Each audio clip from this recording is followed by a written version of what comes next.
Right over here that we just passed an old 1934 World War II caboose.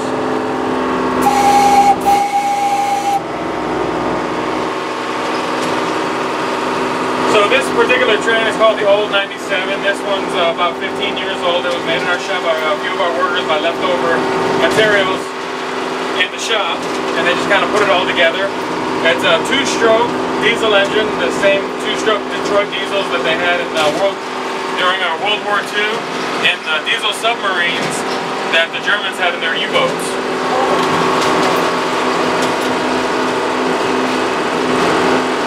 This particular contraption takes us out to our boneyard.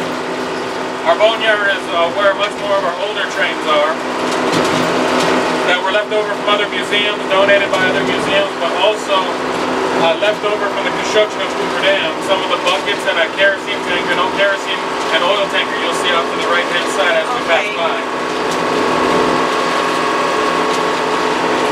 So this rail was built for you at Hoover Dam? Yes, ma'am. Okay. Yes, this was the old freight line for moving materials and workers back and forth to Boulder City, to Railroad Pass Casino, and all the way back to Hoover Dam. So as we approach our boneyard, you'll see the old UP 6100. That is an old coach car. Right behind that is an old decommissioned dining car. And right behind that is an old 1934 decommissioned first-class lounge car. All three cars are all made out of solid aluminum.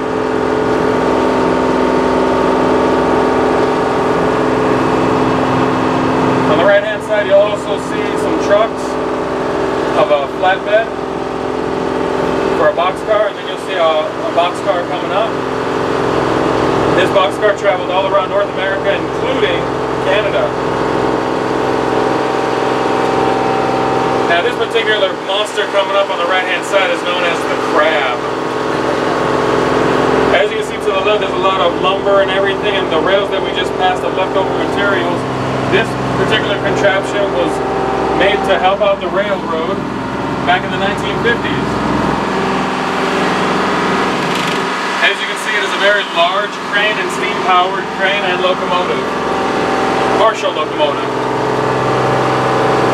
by the B&G company.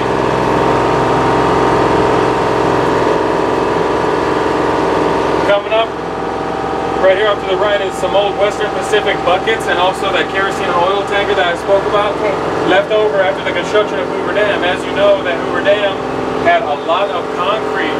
This is the buckets that carried all that gravel and concrete and coal all the way there to supply the workers of Hoover Dam.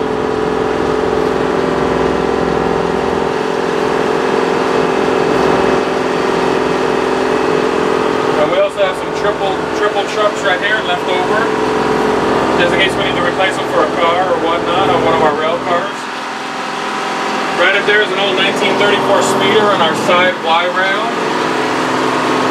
And also an old 1808 coal loading decommissioned steam engine. Oh, I see it, yeah.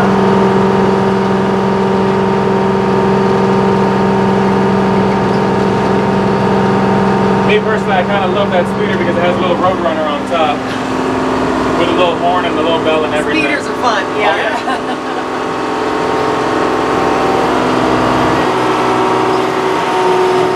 yeah. Like, I know some of this was left over from Hoover Dam, but will like another railway museum contact you and say, I have this, or how do you know what I mean? Will they approach you about? Yeah, usually they do that. Okay. Usually they say, okay, we have this car, this, and do we have the room? Do we really want it? We just add it to the museum. Most of the museums that were shut down were old railroad museums, and they have to find someplace to do with the cars, or they just scrap them.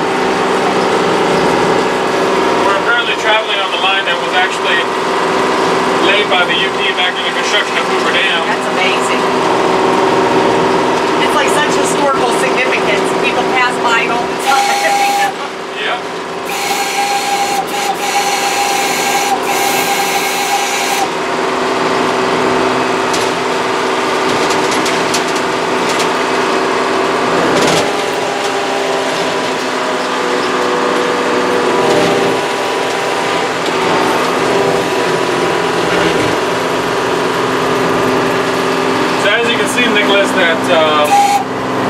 see the rails were cut off back from after the construction of Hoover Dam. If this line were to continue on, we'd probably end up in the meat department of Albertson.